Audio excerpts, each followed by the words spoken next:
Welcome to Diagnosing Health Care, a podcast featuring thought-provoking conversations about the latest legal, policy, and regulatory issues in healthcare. While these issues may seem like hurdles, we'll also look at the business opportunities and solutions that exist. Diagnosing Healthcare is brought to you by the healthcare lawyers at Epstein Becker Green, a leading law firm that has more than 40 years' experience serving clients in the healthcare industry nationwide. Hello and welcome. I'm your host, Jessika Tuazon. I'm an attorney in Epstein Becker Green's healthcare and life sciences practice based out of our Los Angeles office. For the past year, COVID-19 has tested the ability of the American healthcare system to adapt to a health pandemic. In addition to the strains it has put on healthcare facilities and employees, this pandemic has also put unprecedented pressure on the healthcare system to deliver key public health initiatives. To date, there has been wide variation in COVID-19 vaccination rollout plans across the U.S. Despite recent efforts by the new administration to speed up vaccination delivery and improve vaccination administration rates, many states continue to fall below the national average. On today's show, we are going to talk about the legal history of the current immunization delivery system for vaccines in the U.S. We will also discuss ways that policies and practices at the federal, state, local, and tribal levels can support equity, transparency, accountability, availability, and access to COVID-19 vaccines. If you like what you hear today, please subscribe to the show. Diagnosing Healthcare is available wherever you get your podcasts. We have two guests joining our discussion today. Richard Hughes is the Vice President of Public Policy at Moderna. He is also an EBG alumnus. He recently co-authored an article entitled Ensuring Equitable Access to COVID-19 Vaccines in the U.S., Current System Challenges and Opportunities. Richard, thanks for joining us and welcome to the show. Thank you for having me. Victoria Vaskov Sheridan is a member of the firm in the healthcare and life sciences practice. She guides healthcare providers, including clinical laboratories, on healthcare regulatory issues involving federal and state fraud and abuse laws. Victoria, thank you for being here. Thanks for having me. I'm really looking forward to this discussion with you and Richard. So let's get started. As a little bit of background, in December 2020, less than 1 year after the coronavirus disease 2019, or COVID-19, reached the United States, the Food and Drug Administration issued the first emergency use authorization for a vaccine for the prevention of COVID-19. For a year that seemed to many as the slowest year in recent memory, it is notable just how quickly these vaccines were developed, approved, and distributed for administration.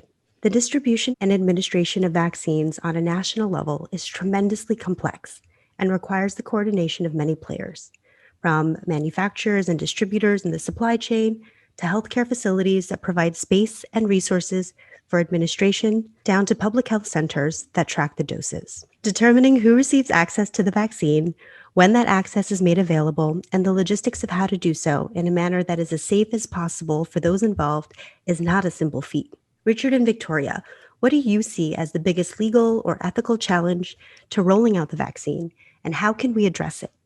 So I think, it's important to acknowledge that operationally distributing vaccine on this scale in response to the pandemic is incredibly, complex and a very cumbersome process. And so I think ensuring that, the right providers in the right locations to be able to ensure that the right groups are vaccinated at the right time is, like I said, incredibly complex. I think one of the, biggest challenges that we have and that I think will, it's not new for vaccines and that we'll continue to see evolve is the issue of vaccine hesitancy. So those who are maybe reluctant to receive the vaccine. Certainly, I think given the pandemic status, a lot of people are anxious to get the vaccine. There's high demand, but there are some individuals who are hesitant to receive the vaccine.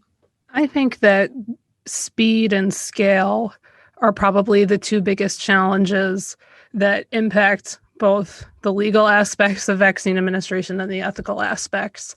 In order to vaccinate on such a widespread level, there needs to be tremendous coordination between the federal government, state and local governments, healthcare providers, employers, insurance companies. Because of the structure of the U.S. healthcare system, there's quite a complex web of individuals and institutions that need to come together to make this mass vaccination effort happen. And to do that, quickly and on such a wide scale is really a challenge.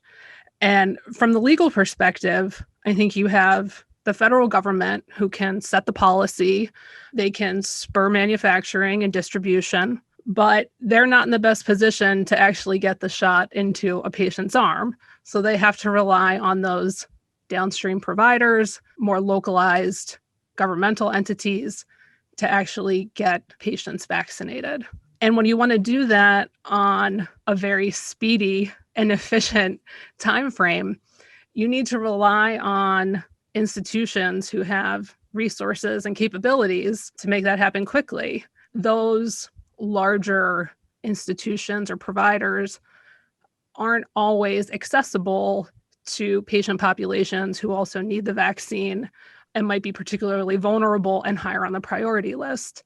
And so I think when you're pushing for speed, which is important when you have a public health emergency happening, when you're pushing for speed, sometimes I think it gets lost that you sometimes might have to take a step back and think about, do we need to sacrifice a little bit of speed in order to get the vaccines to providers and professionals who are in locations who can access populations who might not have access to larger scale vaccine operations? Great, that's really helpful. And I would love to tackle both of these in a little bit more detail. Why don't we first start with this idea of vaccine hesitancy? For our listeners who may not be familiar, there is a long history of public skepticism and wariness about vaccines in the US, dating back at least as far back as the 1800s, when it took several smallpox outbreaks for the public to begin to trust the science and efficacy of vaccines. Historically, there's also been significant distrust among minority communities stemming from the Tuskegee syphilis studies conducted in the 1930s. And even more recently, certain groups have expressed opposition against vaccines due to concerns about certain potential side effects. So historically, the typical development trajectory for vaccines has been somewhere between 10 and 15 years, followed by the submission and approval of applications to FDA. And prior to the COVID-19 vaccine, the fastest vaccine that was ever developed was the mumps vaccine, and that took about 4 years. So even accounting for developments in technology and scientific discovery, the development and EUA approval process for COVID-19 vaccines has occurred at a warp speed. Given this history and the rapid speed at which development for COVID-19 vaccinations has occurred, it's not surprising that there's some hesitancy among the public to get vaccinated for COVID-19. Richard, what would you tell someone who has concerns about the accelerated research, development, and approval timeline for COVID-19 vaccines? Well, I would say that, all of the trials and the process for, reaching the emergency use authorization for the vaccines that have been authorized for emergency use so far has been very rigorous in terms of establishing safety and efficacy, just as rigorous as we've seen in the past. Note that these vaccines are not approved or licensed yet, but they are authorized for emergency use, and that was on the basis of robust safety and efficacy data. I would say that vaccine hesitancy is multi-layered, multifaceted. There have been theories perpetuated in the scientific literature in the 1990s, like the Wakefield study, which perpetuated theories that have since been debunked, that have been perpetuated through social media, have taken hold in certain communities and have really persisted and presented real challenges for ensuring that individuals receive appropriate vaccines. You add to that the additional layers of new vaccine technologies, accelerated timelines. It's understandable why there would be concern. However, as I said, we have seen a very robust and transparent process. The reason why we've been able to move so quickly is because a lot of stages of clinical trial work were conducted in parallel, which allowed for the type of speed that we've seen. I would also say that, you pointed out in minority communities, there are particular concerns because of past scientific experimentation like the Tuskegee experiment. So it's very important that communities of color hear leaders in their own communities and organizations, community groups in their own communities talking about the importance of vaccination and reassuring individuals in those communities that the vaccines are safe and effective, that the science has established them as safe and effective. But it's very important that those voices in those communities are communicating, and it's not just coming from the scientific establishment. I would also say that, just in any given flu season, you have a tremendous amount of hesitancy to receive the vaccine because there's a perception that you can still get the flu even if you get the vaccine. And really, flu vaccination, much like COVID, is about ensuring a certain level of herd immunity so that we can see reduced incidence and severity of the disease in the U.S. and around the world. So it really is about the social good and the collective good when we receive a vaccine like this. And so those are some of the many layers that we're dealing with as we think about hesitancy. Yeah, I think the primary way to combat vaccine hesitancy is through information and communication. And, as I mentioned earlier, when you have this need for very quick and efficient vaccination on a large scale, what ends up happening is in many areas, the vaccine is not being distributed to patients by healthcare providers that they know and trust, that they have a relationship with. When my kids get their immunizations, they go to the pediatrician's office. It's the office that we've gone to since the week after they were born. And we have a rapport with the pediatrician. There's a relationship, a feeling of trust. You feel like you can ask questions and receive information in sort of a controlled and intimate manner. And when you have a mass vaccination program, which involves immunizing individuals in settings outside of the comfort of their normal healthcare provider's office, you're in a large county-wide immunization site, you're at a chain supermarket or pharmacy. Those are great locations because they're accessible to large numbers of people in the population, but that might not be the ideal setting to have a discussion about sensitive concerns that you might have about whether this vaccine is safe and effective, any questions you have about side effects. And so again, with the speed that it needs to be administered and how it can be done on such a large scale, you lose some of that intimacy that I think could help combat or reduce some of the hesitancy that the population has. I think in relation to that, it's important to touch on or to discuss the separate issue of how we make vaccines actually available for administration. So to take a little bit of a step back, can you give our listeners a brief background on the factors that led to the development of the COVID-19 vaccine distribution and allocation plan, just to give them a little bit more of that history and to understand how we got to where we are today? Sure. I think first it's important to understand the traditional way in the United States that we have distributed vaccines. And so we have a public and a private system in the U.S. And so payers, after the Affordable Care Act, private payers are required to pay for vaccines. Patients are entitled to first dollar coverage, so coverage without cost sharing of vaccines.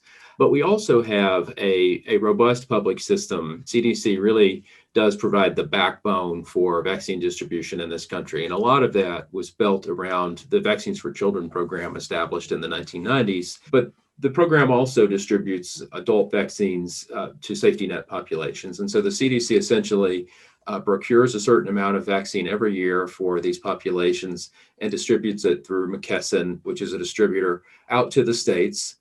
And the states receive a certain allocation of vaccines through these public programs. During the H1N1 outbreak and in the subsequent vaccination campaign in the fall of 2009-2010 flu season, what we saw was that backbone, that operation really kicked into high gear. We would have expected that same scenario of distribution would have played out here.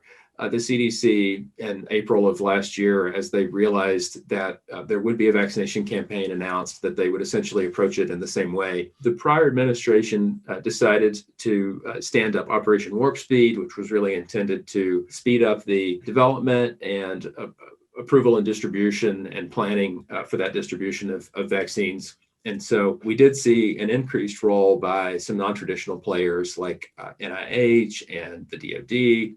Ultimately, where we did see the administration land in terms of vaccine distribution was relying on the backbone that is provided by the CDC.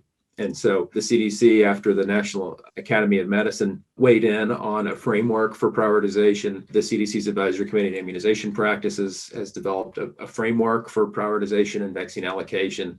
And so what you see right now is the vaccine is being distributed to the states. One of those candidates is going out directly to the states through private distribution channels, and the other through the CDC channels.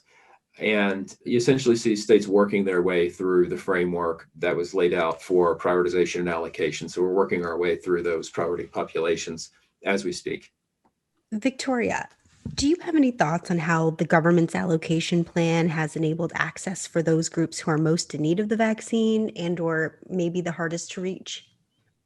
I think that the government is trying to reach the populations who need the vaccine by developing the priority list and publicizing who is eligible when they're eligible. But I do think there are still some challenges in actually getting those vaccines into the arms of individuals who are eligible and higher on the priority list. And that many of those challenges relate to how our healthcare system is structured and how vaccines have traditionally been administered. When it comes to something like the flu vaccine, people are accustomed to getting that vaccine maybe through their employer or at their primary healthcare provider's office.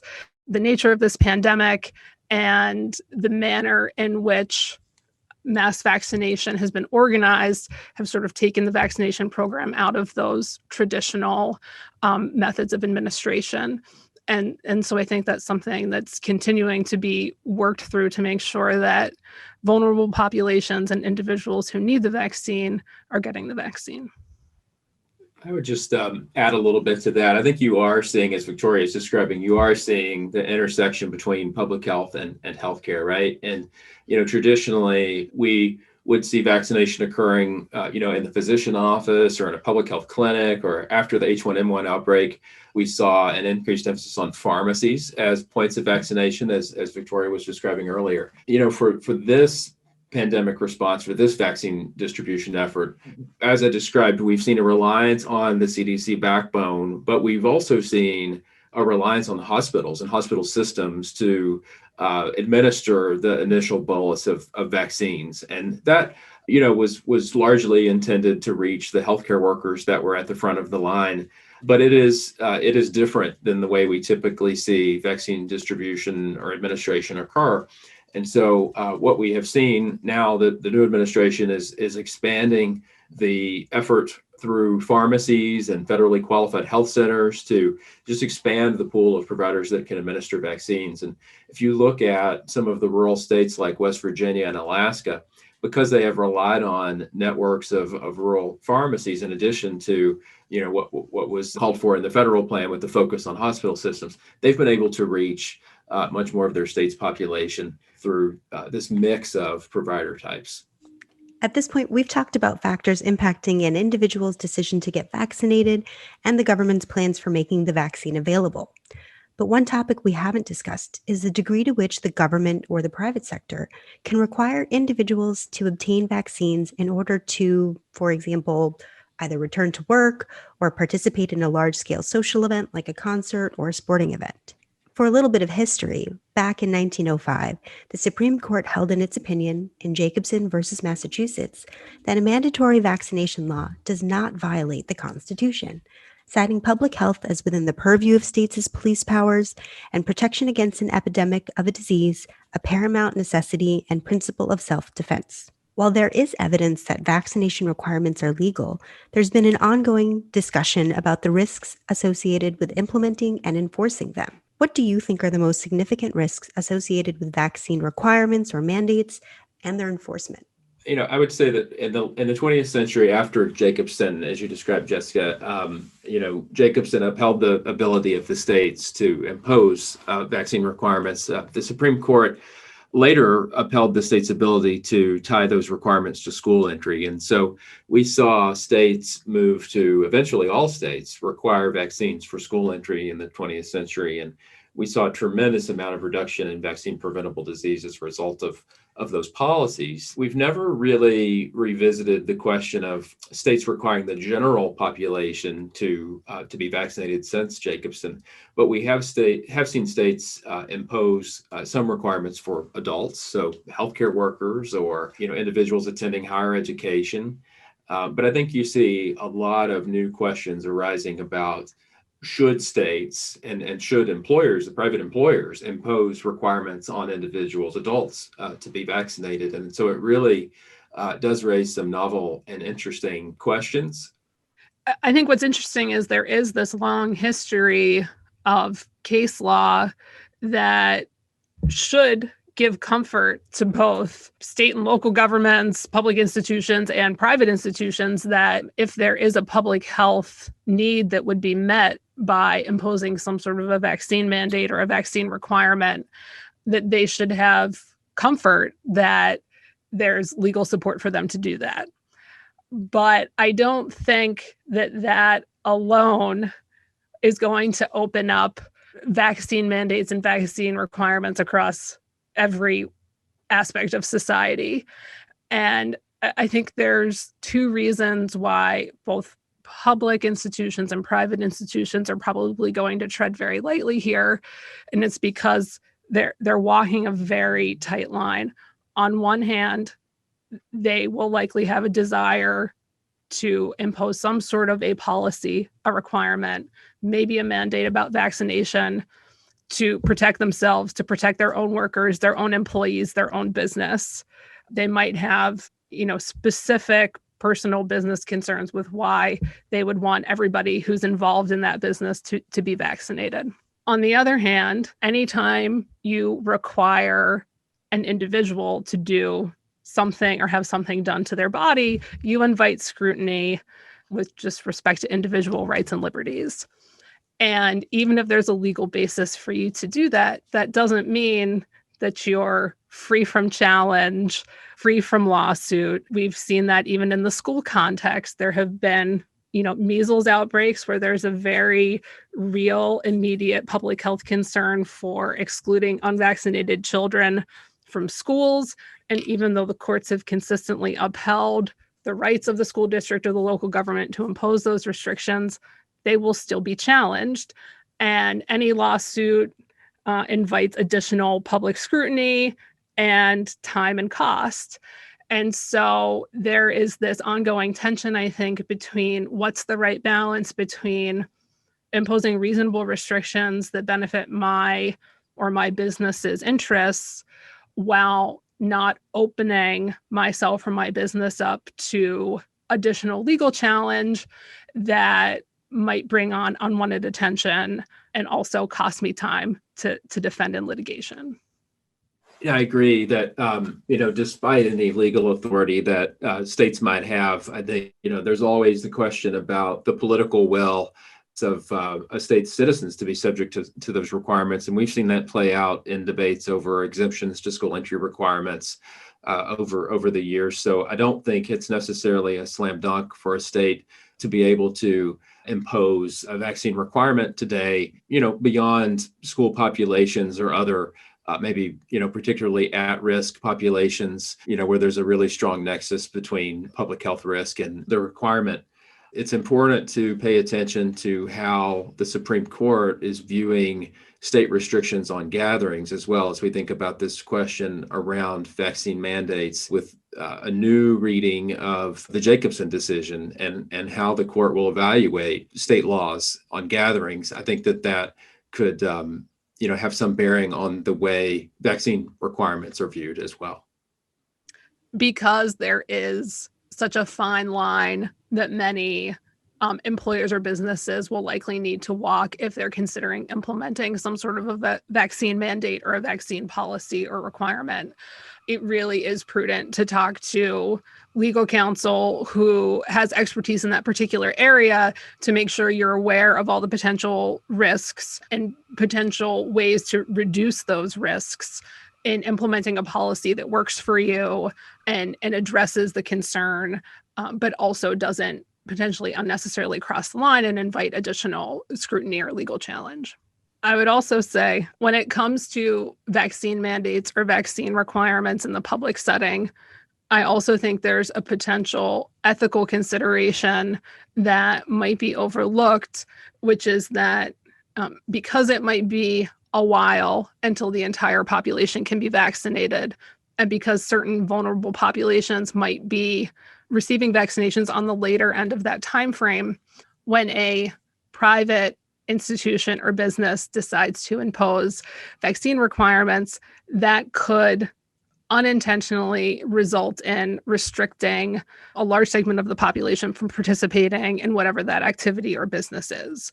So there was some discussions in the media about vaccine requirements for attending certain concerts or sporting events or flying an airplane, which arguably could have a very significant public health benefit if that type of a mandate is imposed before most of the population has access to vaccination. The unintended consequence could be that vulnerable populations are excluded from participating in those activities. So much of the focus over the past year has centered around how COVID-19 has tested and divided our social, political, and economic systems. To end today's podcast, I would like to focus on the positive. What do you think is the number one silver lining to come out of the past year?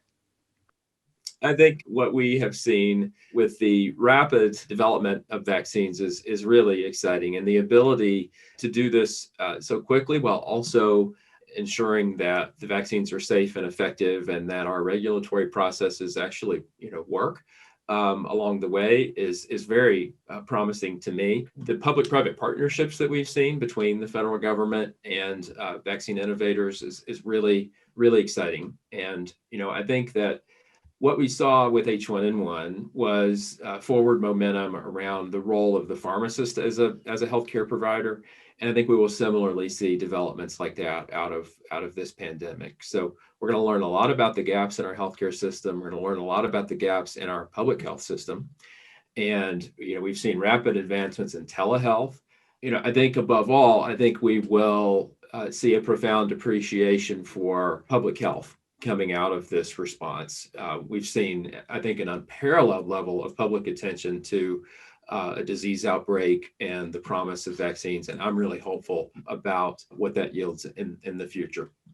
I think despite the fact that we've talked for the entire episode about how many obstacles and complexities and sort of thorny issues need to be worked through in order to get everybody vaccinated and then figure out what rules relate to that vaccination program. The fact that we're talking about these issues just a year out from when the pandemic first started is just incredible. I mean, that we have multiple vaccines available to the public and we need to wrestle with how to get those vaccines into patients.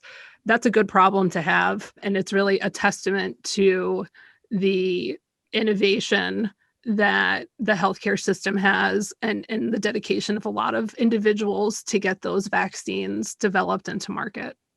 Well, thank you, Richard and Victoria, for joining me today. It was an absolute pleasure having you on our podcast. Thank you. Thank you. And to our guests, thank you for listening. If you like what you heard, please subscribe to our show. Diagnosing Health Care is available wherever you get your podcasts. Thank you for listening to Diagnosing Health Care. For show notes on today's episode, additional episodes, and more insights on trending issues in healthcare, please visit diagnosinghealthcare.com and be sure to subscribe on your preferred platform. The Employment Law This Week and Diagnosing Healthcare podcasts are presented by Epstein Becker Green, PC. All rights are reserved. This audio recording includes information about legal issues and legal developments. Such materials are for informational purposes only and may not reflect the most current legal developments. These informational materials are not intended and should not be taken as legal advice on any particular set of facts or circumstances, and these materials are not a substitute for the advice of competent counsel. The content reflects the personal views and opinions of the participants. No attorney-client relationship has been created by this audio recording. This audio recording may be considered attorney advertising in some jurisdictions under the applicable law and ethical rules. The determination of the need for legal services and the choice of a lawyer are extremely important decisions and should not be based solely upon advertisements or self-proclaimed expertise. No representation is made that the quality of the legal services to be performed is greater than the quality of legal services performed by other lawyers.